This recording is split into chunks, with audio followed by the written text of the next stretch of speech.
I'd like to now welcome Rahama Wright, the founder and CEO of Yelin Enterprises, and Gladys Salapeti, shea butter producer. Please welcome them to the stage. If we can, with a round of applause. Thank you very much. Good morning, everyone. How is everyone doing today? My name is Rahama Wright, and I am the founder and CEO of Yelin Enterprises, and I'm thrilled to be here with you all this morning to make an announcement at the Prosper Africa Deal Room at the U.S.-Africa Business Forum. My company, Shea Yelin, ethically sources value-added plant-based ingredients from women-owned cooperatives in Ghana. And by doing this, we increase women's income 5 times their country's minimum wage. I want to introduce you to one of our very special guests this morning before I get started into our presentation. Gladys Salapeti. Thank you. Good morning to everybody for giving me this opportunity this morning to stand here and share my story about African women to you people. I'm Gladys. I live and work in Ghana. I organize women groups and drop up girls into shea producing. I grew up, that was my mother's business. When I couldn't make up going to school, I started the shea butter producing. So I saw that there's need to help my colleagues because we are many. Our mothers are hardworking in Africa, but many cannot go to school. And shea is in African countries, so we have to learn how to produce shea butter. I have 3 kids, dependents 2, and my grandchildren. Through Yelin, today I'm here and I'm happy that if many companies here, American here, can support African women, African hard women, and they drop out so that they can also make their lives happy as I'm standing here, very happy. Thank you. God bless you people. Asankushun, Barka, and Pohea. Thank you, Gladys. Thank you too. So in the end, she was saying thank you in her local languages to all of you. And as Gladys has shared, she is one woman, but she represents so many women in Africa. I learned about shea production and I learned about how it impacts and affects women when I was a Peace Corps volunteer.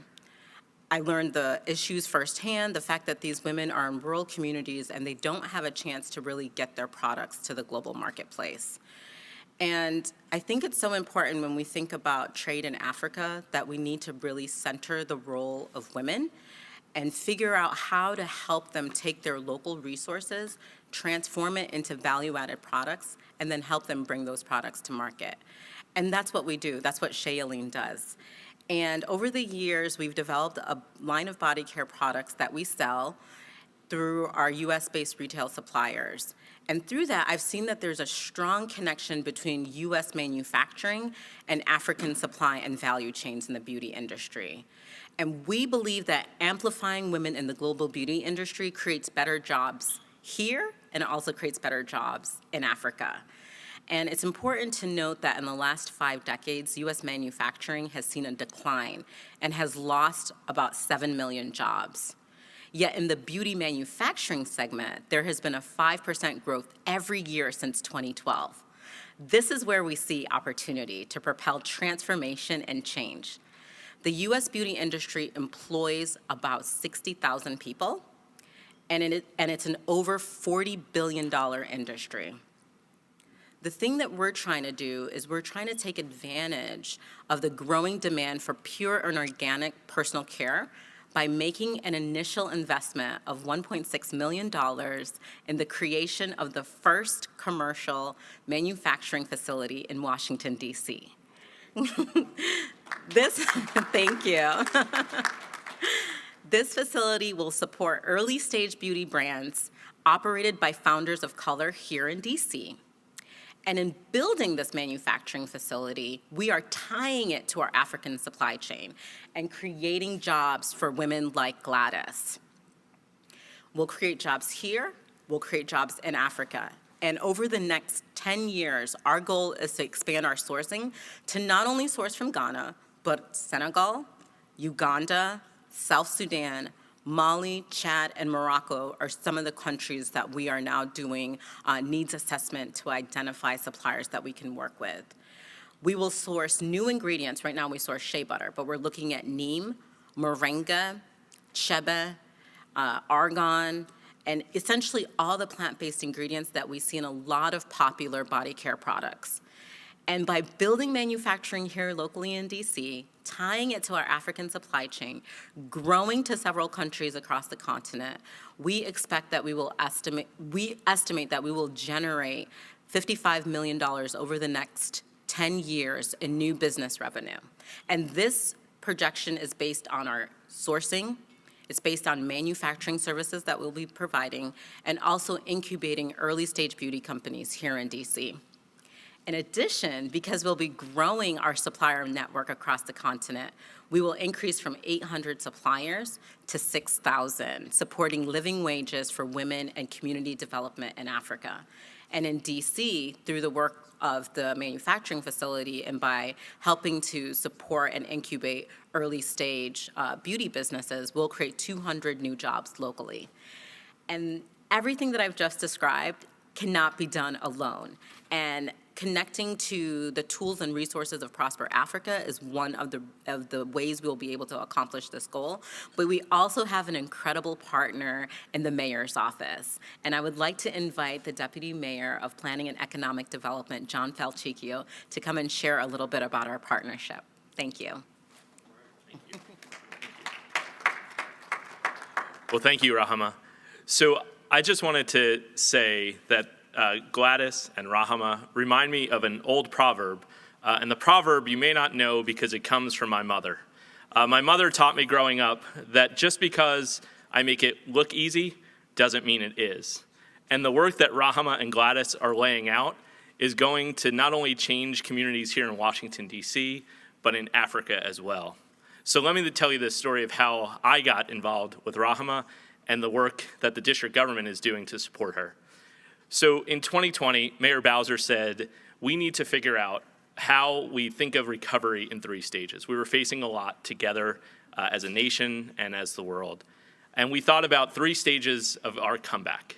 It was going to be relief, it was going to be recovery, and it was going to be growth. And we wanted to have programs that supported business owners in each of those stages. And so with our local funding and with federal funding, we cobbled together a pool of $350 million. And we put together about a dozen and a half grant programs to support DC businesses. And one of those programs was local manufacturing. Now, many come to Washington, DC, and you come to our convention center, and you check out our 24 Michelin star restaurants, and you check out all of the great nightlife and the vibrancy that we have downtown. But what we wanted to do is make sure that there's local manufacturing so we could support local jobs and local businesses. So we heard the presentation from Rahama, and we knew right away that we could have a location in Ward 7, which is one of our 8 wards in the district, and we can have an impact not just on the community in Ward 7,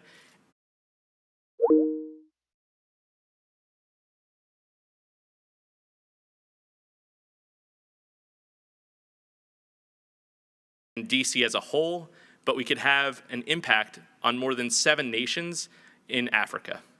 And so for us, it wasn't about just helping Rahama fulfill her dream, but it was about those who we didn't know. I'm so honored today to meet Gladys, to know that we can help her realize her dream. So on behalf of Mayor Bowser, we couldn't be more excited to be here. We look to others to join us. Our investment is actually a non-equity investment. It's a grant. So of that $1.6 million to start, we put in $640,000, and we couldn't be more excited to see a new manufacturing facility in Ward 7 coming to fruition. So I'll ask you all to join us in the support of Rahama and Gladys and fulfilling their dream. Thank you all, and I'll turn it back to Rahama.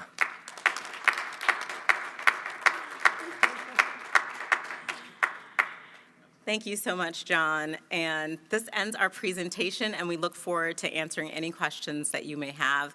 And please stay in touch with us as we develop this new facility in Washington, D.C., coming in 2023. Thank you so much.